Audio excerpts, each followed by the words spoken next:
Tonight, as the parties race toward Election Day, the Conservatives release their campaign platform.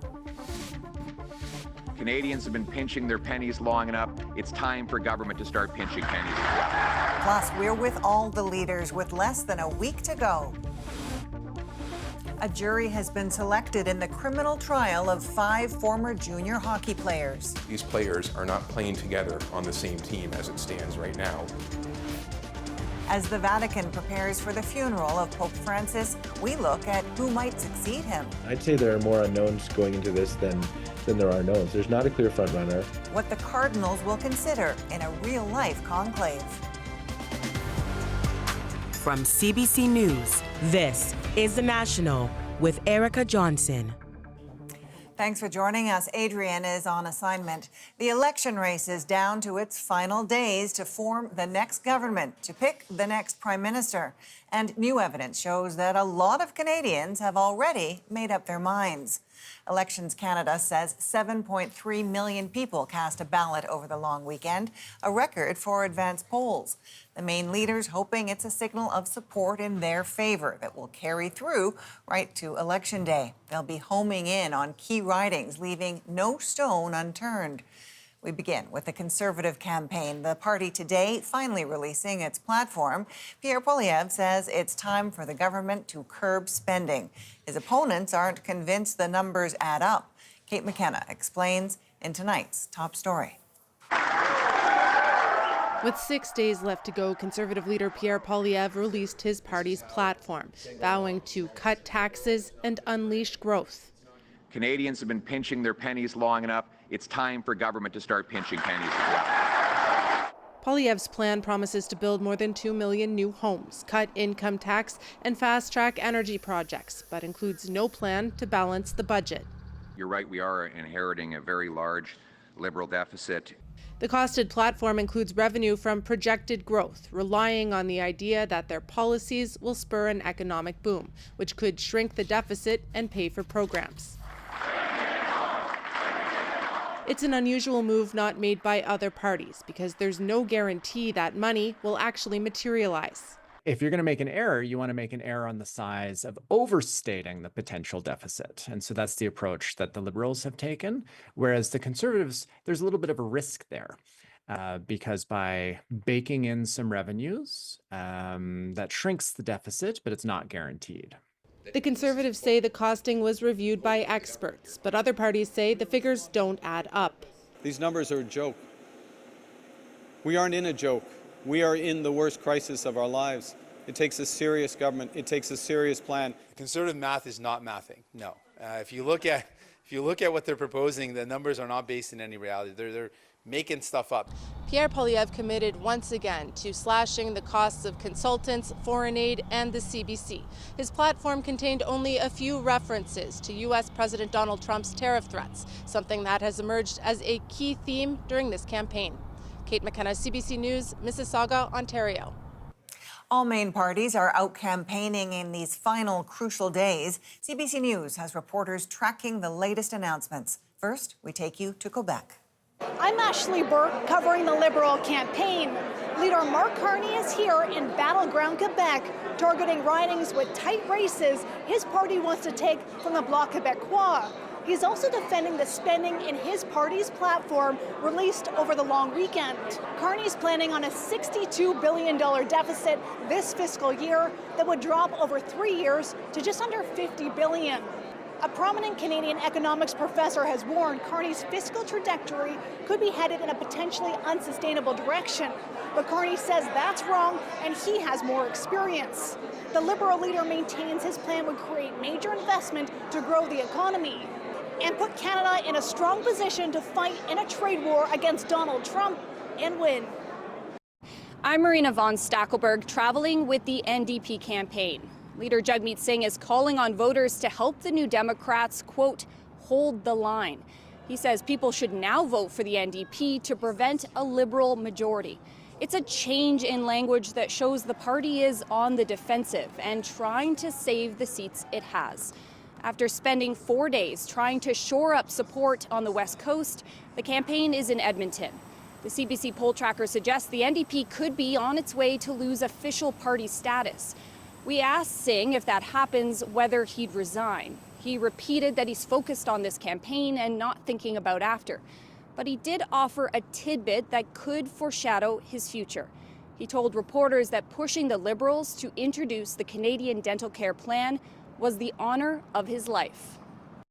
I'm Rafi Boudjikanian in Yamachiche, Quebec, covering the Bloc Québécois. In a last-minute addition to the party's schedule, leader Yves-François Blanchet visited this factory impacted by U.S. President Donald Trump's tariffs. It also happens to be in the middle of a riding where the NDP are hoping to stage a comeback with former MP Ruth Ellen Brosso, who was part of the 2011 orange wave that swept this province. Added competition for Blanchet, who is struggling against the Liberals. The CBC poll tracker currently has the Bloc Québécois losing 10 seats in this election, meaning Blanchet could return to Parliament with as few as 23 MPs. Blanchet says there is still some campaign left to go, while acknowledging he would have liked more time to get his message out. Now let's bring in CBC News chief political correspondent Rosemary Barton. Rosie, what do the party platforms tell us about where things stand at the moment? Erica, as you know, these costed platforms are coming very late in the campaign and certainly after many Canadians have already voted. But they're still useful, I think, to get a good sense of how the Liberals and the Conservatives in particular are positioning themselves. Both parties are going to run deficits for the next 4 years, though the Conservatives' deficit would be smaller. Both are promising tax cuts, though the Conservatives would be bigger and it would take longer to be fully implemented.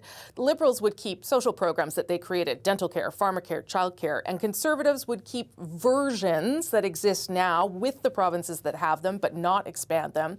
So over the next number of days, I think you're going to hear Conservatives attack Liberals for spending too much. Liberals will attack Conservatives for making cuts and not explaining them and talking about them.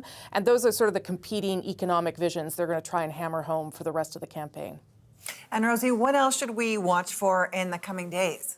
At this point in the campaign, it's really all about where the leaders spend their time and then what that tells you about how they think they're doing. The Liberal leader started on the East Coast. He's making his way back west now, today swinging through Quebec in mostly bloc-held ridings to see what else they can pick up in that province where they are leading in the polls, but they do need to gain some ground there if the Liberals want to form government. The Conservative leader spent his day in the Greater Toronto area and Southern Ontario playing offense in some Liberal ridings because that is a battleground that Pierre Poilievre needs to take to form government. As well as hitting those target ridings, the campaigns will, of course, continue to focus on organization and locking in as many voters as possible ahead of Monday. All right, Rosie, thanks for your take on this. Thanks. And a reminder, CBC has you covered on election night. Join us for minute-by-minute updates next Monday as polls close across the country. Our Canada Votes coverage begins at 6:30 p.m. Eastern, 3:30 Pacific, wherever you watch CBC News. Catholics and global dignitaries are descending on Vatican City to pay their respects to Pope Francis and to prepare for this weekend's funeral. Chris Brown now with more on the Pope's legacy and how it may influence the election of his successor. The Pope's death from a stroke and heart failure over Easter has set in motion a sequence of ancient rituals with the Church's cardinals at the center. Amen. Tuesday morning, they gathered together and announced Pope Francis's funeral will be held Saturday, outdoors in the main piazza at St. Peter's. The Vatican also released the first images of Francis's body laying in an open wooden casket in the chapel of the Santa Marta residence where he lived. It was flanked by Swiss guards, and a cardinal blessed his body with holy water. This journalist, whose beat is the Vatican, says the politicking over Francis's successor amongst those cardinals is already well underway. This is the Super Bowl for the Vatican. This is the most important time for the Church. During his 12 years leading the Catholic Church, Francis was seen as a champion of progressive causes, including relaxing opposition to homosexuality, promoting women within the Church, and apologizing for sexual abuse committed by priests, including at Canadian residential schools. Some people are coming into this conclave ready to turn the clock back a little bit on what Pope Francis has done. I have seen that. There are cardinals who think that Pope Francis went too far on certain aspects, but at the same time, there's some who instead want to see this go forwards. Francis appointed many of the cardinals will gather during the conclave in the Sistine Chapel after the funeral. If the members of the conclave vote as if they were members of Party A or Party B, the Liberals or the Conservatives, yes, I think the rather progressive side will have more numbers. But I deeply believe that that must not happen.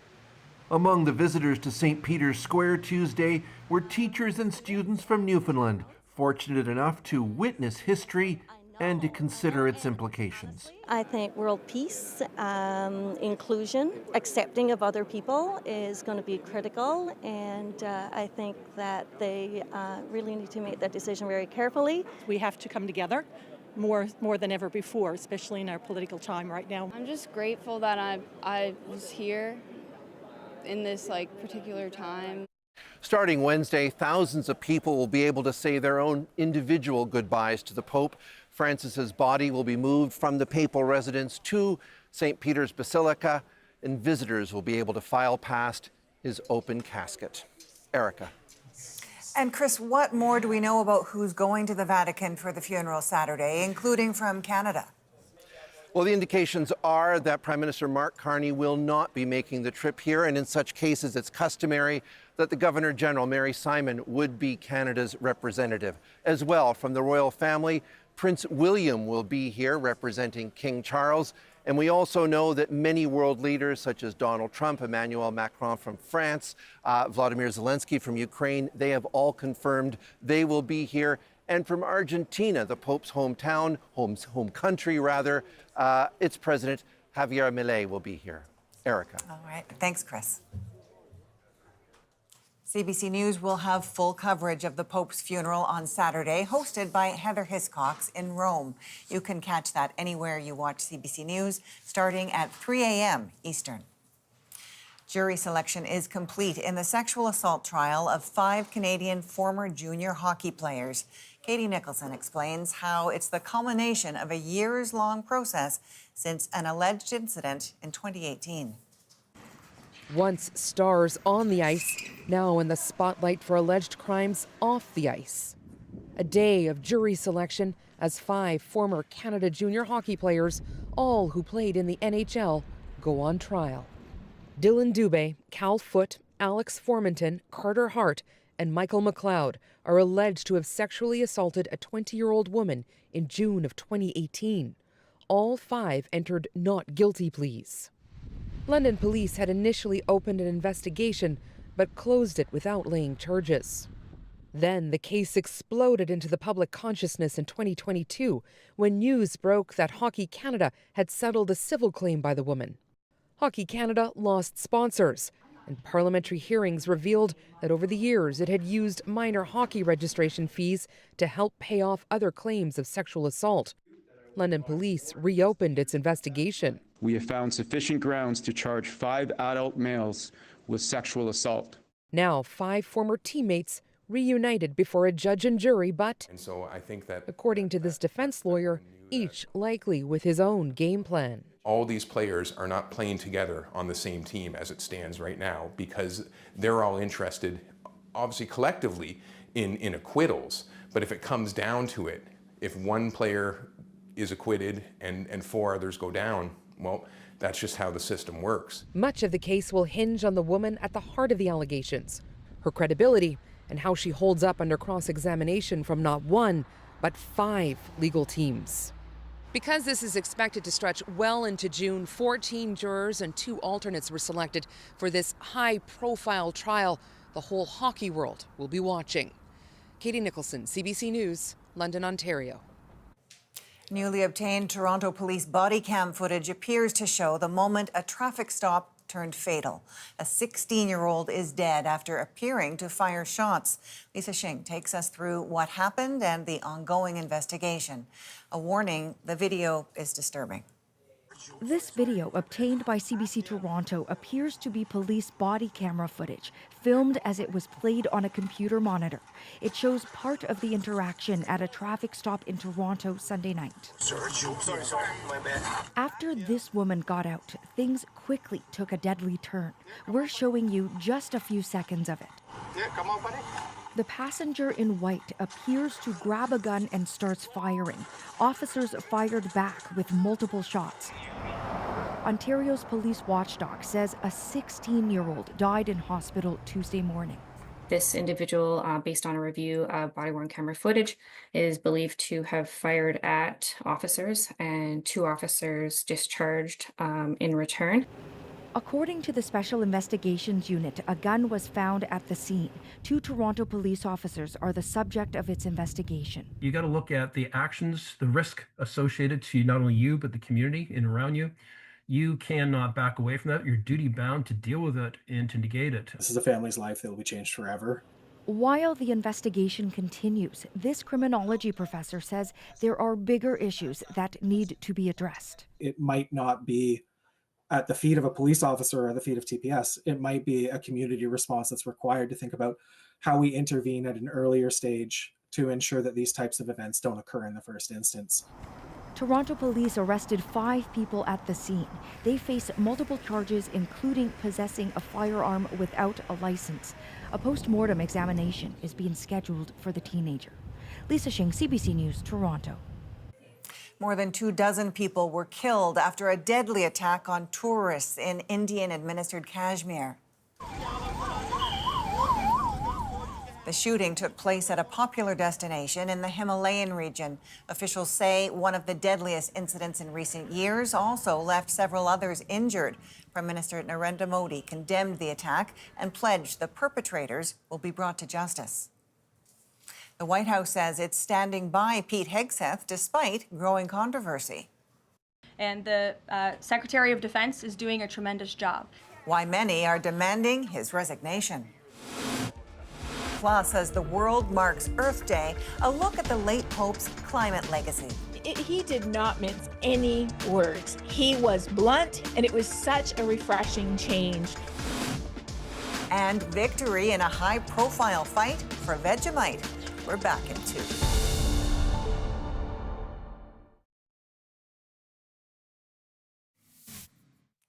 New video shows a terrifyingly close call for a family in New York. Merely seconds after pushing a stroller over a manhole cover, it exploded, forcing a grandmother and 2 grandkids to scramble to safety.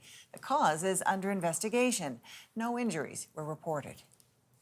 Embattled U.S. Defense Secretary Pete Hegseth remains defiant tonight amid new allegations and growing controversy. Paul Hunter shows how the use of a commercially available messaging app is again at the center of a national security storm. U.S. Secretary of Defense Pete Hegseth, who leads the most powerful military on the planet, now under fire and growing pressure to step aside. Slammed by some who say he's sent the Pentagon into chaos.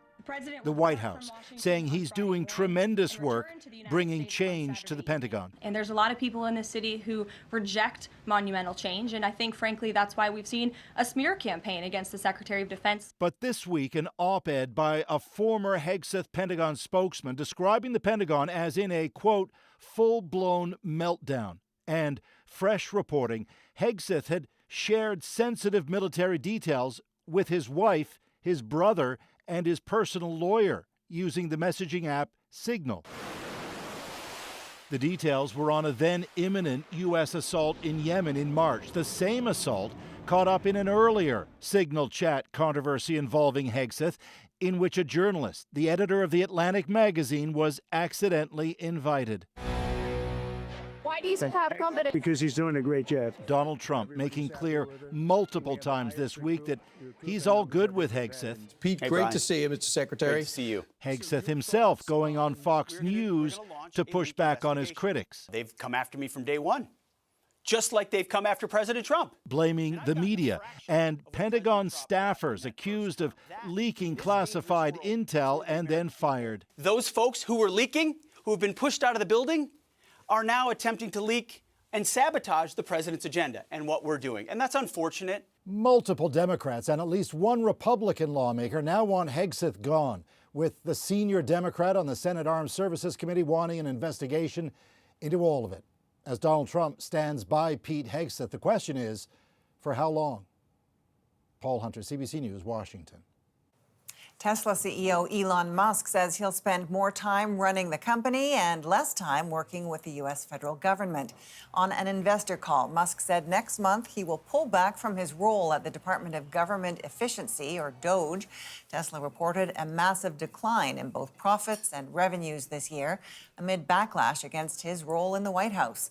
Musk said he will spend 1 to 2 days a week continuing to work at DOGE. The International Monetary Fund slashed its forecasts for growth in most countries, including Canada. It blamed the impact of U.S. tariffs, warning more trade tensions would further slow growth. We've seen a flurry of tariff announcements since the end of January, with countermeasures from some countries. And all of that is very heavily coloring our outlook for this year and next year. The U.S. is expected to be hit hardest with just 1.8% projected GDP growth, down from 2.7% in January. Canada is now at 1.4% projected GDP growth, down from 2% in January. With preparations underway for the funeral of Pope Francis, tonight, more reflections on his wide-ranging legacy. He was also crystal clear on the fact that climate change is a justice issue. How he helped advance the calls for climate action. And what we know about who's in contention to succeed him as Pope. The National breaks down the stories shaping our world next.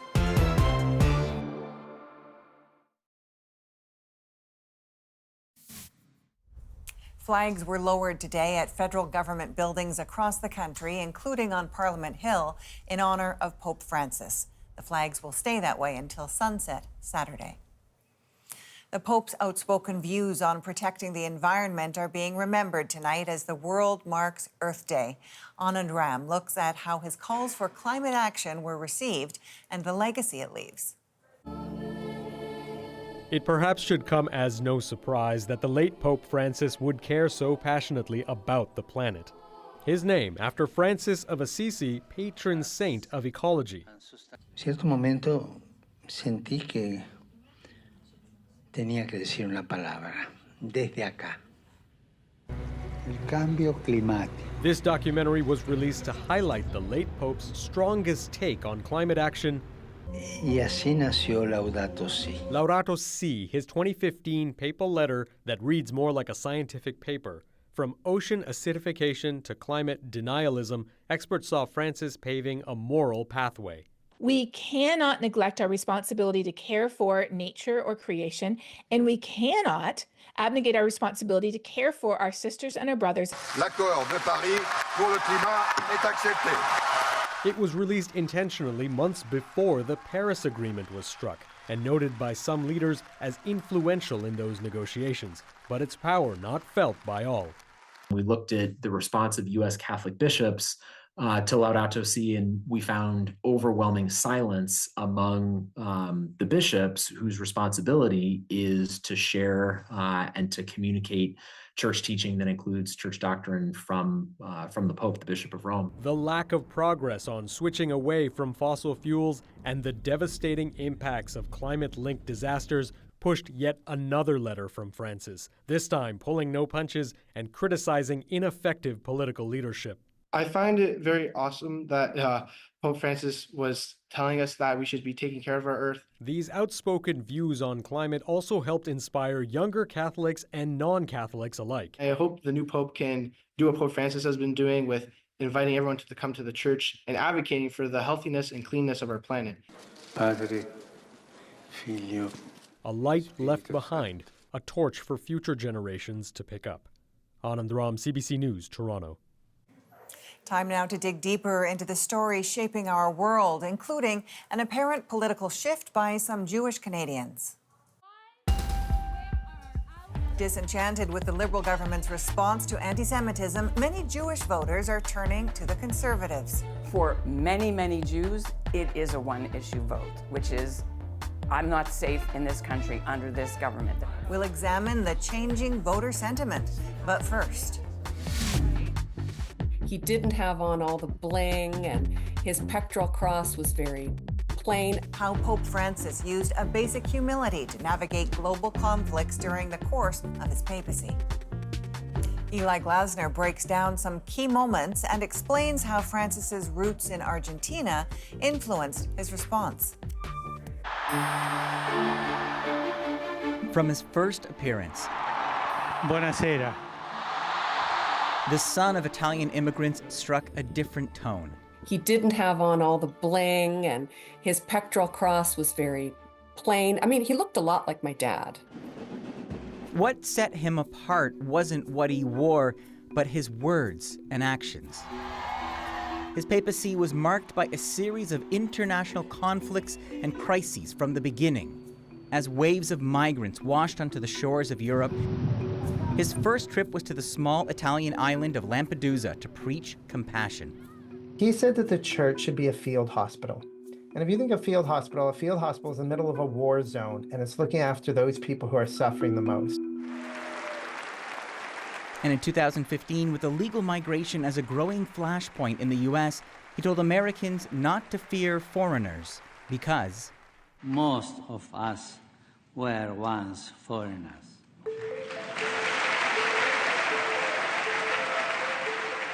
And this February, Francis wrote a letter to Catholic bishops describing the mass deportations as a major crisis.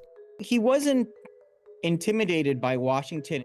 You know, there's this funny thing when you're man of the people, when you don't let your own status sort of get to you, then I think also you're not so intimidated by the status of others. Yusuf. That common touch was on display with the Pope's daily phone calls to a Catholic church in the Gaza Strip. Even though it was just a telephone call and it didn't stop the bombing and it didn't bring people back to life or stop people getting hurt or killed, it was nevertheless this idea that someone out there knows what we're going through, somebody cares. The day of his last appearance, Buona Pasqua. Francis released a message warning of growing anti-Semitism, but also thinking of the people of Gaza, describing the humanitarian situation as deplorable. Ringraziamento del popolo ucraino. Francis also prayed for peace in Ukraine, overcome with emotion during this speech in 2022.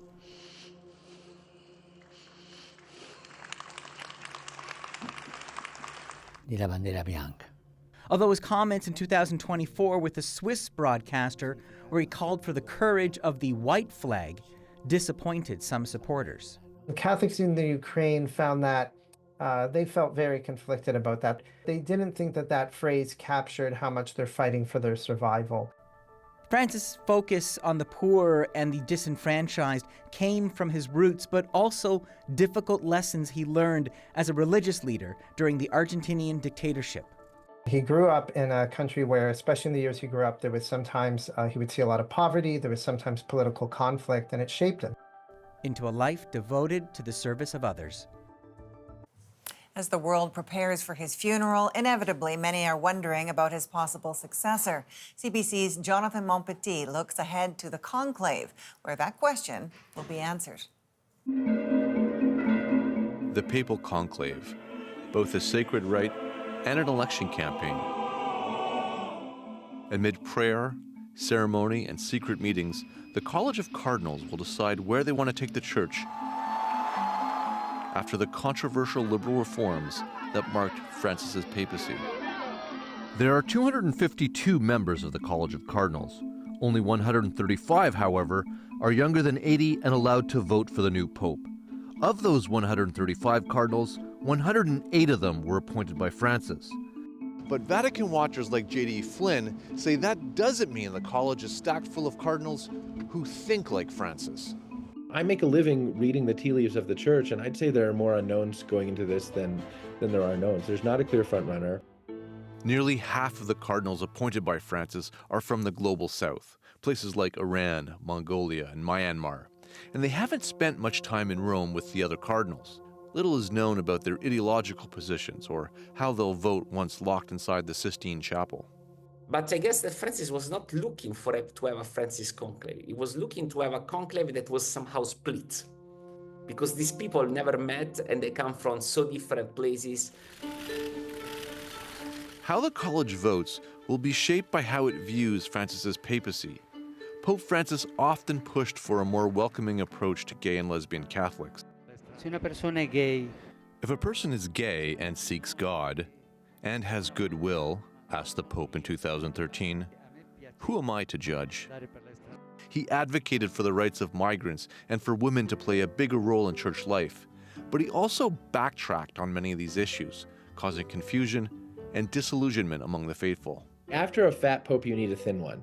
And what they mean by that is in a time with, where a lot of things do get shaken up or where a lot of things change, there's something to kind of stability and letting things sort of mellow out afterwards and see what sticks. That has led to speculation that the Vatican's top diplomat, the Italian Cardinal Pietro Parolin, could be a favorite to replace Francis. We're looking for a stabilizer, a normalizer, and Parolin will be a normalizer, but without disrupting very much. There is no panic with Parolin. Some boredom, but it's okay. Parolin is regarded by a lot of the cardinals as a guy who is a good manager of his own shop. He runs one of the largest departments in the Vatican, and he's regarded as running it efficiently. And what a lot of cardinals are looking for right now is stability. It's also possible that after Francis, the college will be looking for a more orthodox conservative figure.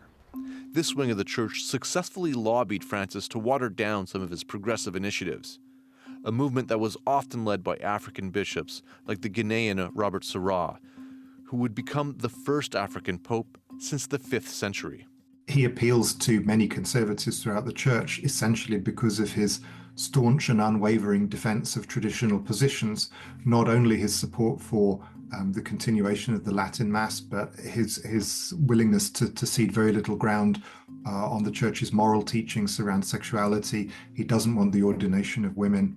He has generally quite a conservative disposition on politics. Here in North America and much of Europe, where church attendance has plummeted, many cardinals want to push ahead with the liberal reforms of Pope Francis. Do away with things like the Latin Mass and priestly celibacy.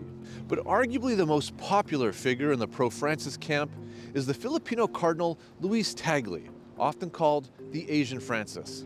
Tagle's appeal is largely because of his charisma. It's also because I think there are a lot of people who think, well, the church is growing all around the global south. It would look really good to have a pope who's not white, who comes from somewhere like Asia. Francis, of course, has made Asia really a kind of central pillar of his papacy.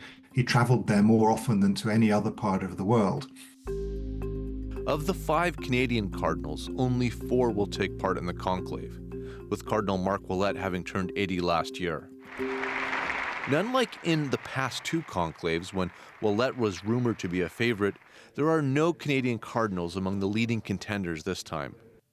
But Toronto's new Archbishop, 53-year-old Frank Leo, has impressed many in Rome by blending youth outreach with traditional approach to doctrine. If I should place a bet on a Canadian, I will place a bet on him. He has only one con. He's very young. But he's so young that, if it's not now, it can be other 2 conclaves from now. The election of the new pope won't be decided by ideas alone. Vatican watchers caution that seemingly trivial considerations can play an outsized role in the conclave. As one of them told me, a bad joke at lunch can cost you 40 votes by supper.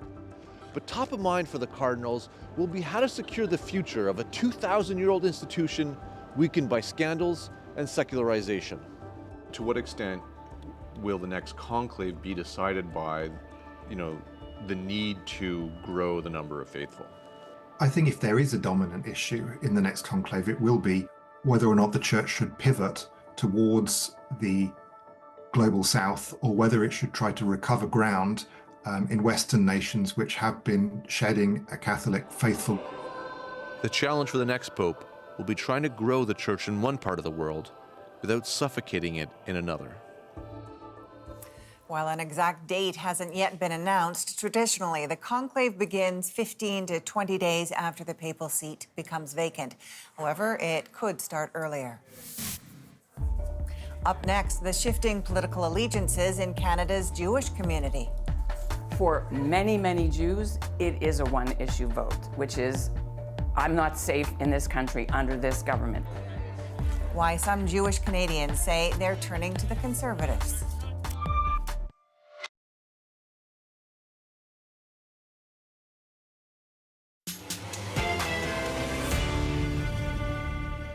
Shifting voter intentions from a community under attack. Many Jewish Canadians rethinking lifelong political allegiances. I am legitimately afraid. Drawn by conservative support for Israel and disappointed by liberal response to anti-Jewish sentiment. If they abandon us, why do we have to stay loyal to them? Jamie Strachan spoke to Jewish leaders and voters about what's driving the apparent shift. After the morning prayer service at this Toronto synagogue, there is talk about the upcoming election. I think that the Liberal government has not been particularly friendly and helpful. The current government has failed us drastically. We are looking for change. The members here say the community is looking for allies and compassion, genuine outreach like what they saw during Pierre Poilievre's recent visit to the synagogue.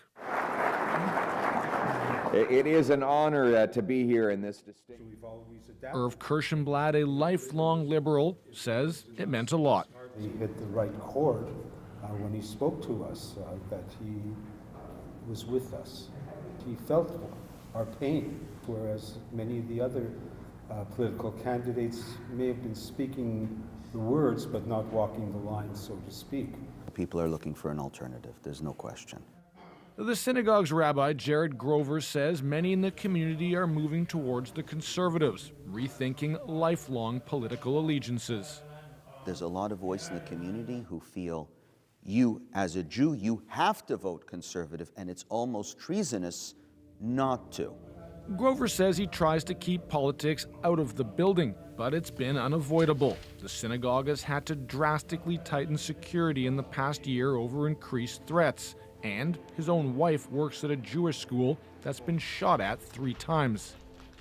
In fact, according to police, reported hate crime towards the Jewish community in Canada rose 71% between 2022 and 23, with the biggest spike in the months after October 7th. I could not imagine growing up that the Jewish community would be facing so much anti-Semitic aggression. So it's an issue that is very high on my list of priorities, to ensure that we have a government that's going to take whatever steps are necessary to protect the community from violent crime. And the numbers prove that what Grover is hearing is representative of an actual shift. After October 7th, Jews intending to vote conservative jumping from 40 to 57%. There was a big spike in support for the Conservative Party and a decline in support for the Liberal Party. The tendencies were stronger than in the non-Jewish population. Sociologist Robert Brim was a consultant on a recent Leger survey looking at Jewish voting intentions. Canadian Jews are Canadians, and they're worried about jobs, they're worried about the cost of living. Not far behind was anti-Semitism.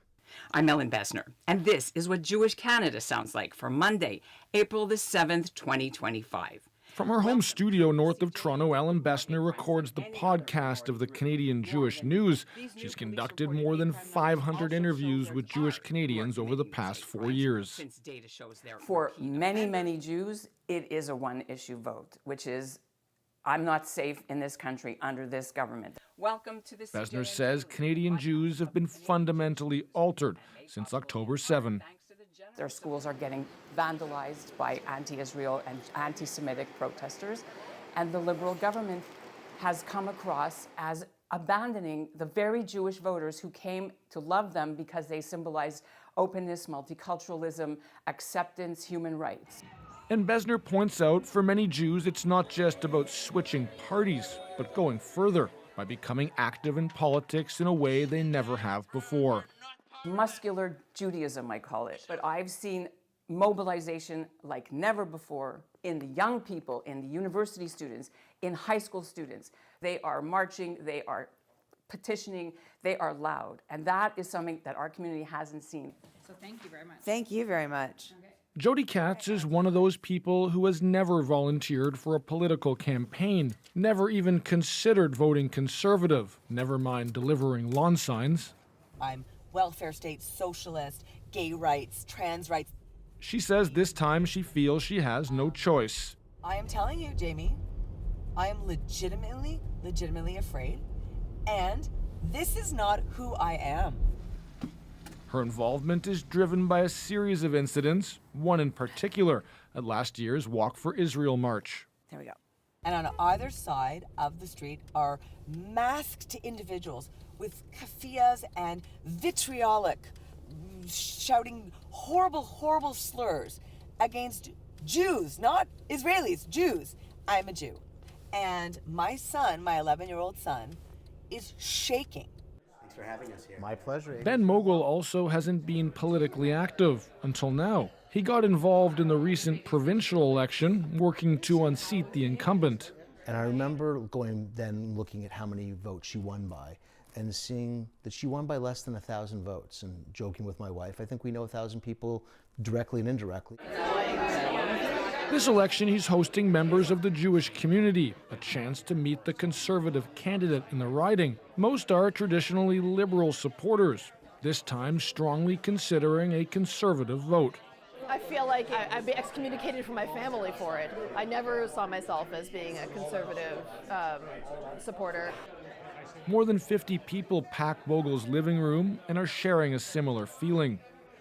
It's very hard for me to think about voting conservative as a lifelong liberal, but I think all of our generation is really having a reckoning with the Liberal Party. If they abandon us, why do we have to stay loyal to them? In this election, it's clear Jews are linking their vote directly with who they feel will protect their right to live and worship freely without fear. An audit released this month by B'nai B'rith Canada suggests there were more than 17 anti-Semitic incidents per day in 2024, up from 8 a day the previous year. Up next, an Australian delicacy becomes a Canadian controversy. We're so proud to be able to say that we defended our national icon. How a cafe owner scored a win with the help of Australia's Prime Minister in our moment.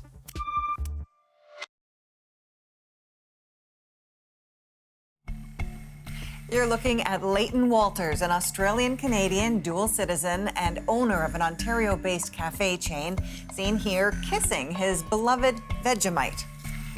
When officials told him he had to stop selling it because it didn't meet Canadian standards, it became an international story. And now, after outrage from the Aussies, his Vegemite victory makes our moment.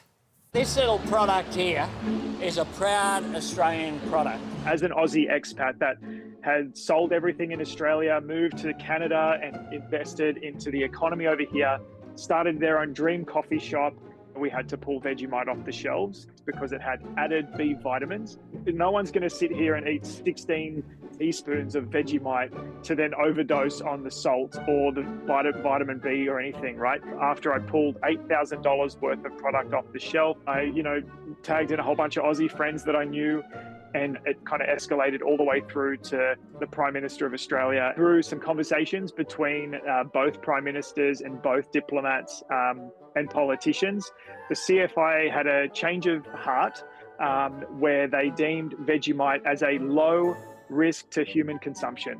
This is a win for Australian industry, but it's also a win for those people in Canada. We're so proud to be able to say that we defended our national icon. Now we're in a good situation, at least for the time being. Now, have you tried Vegemite? Leighton says one of the most fun things that Australians love to do is watch people's reactions when they try it for the first time. They're expecting something chocolatey, sweet, maybe like Nutella, when in fact it's quite salty, and in his words, it's an acquired taste. That's one way to put it. Congratulations on your victory. Thank you for being with us. You can watch us anywhere, anytime on the free CBC News app or subscribe to the National's YouTube channel. I'm Erica Johnson. Take care.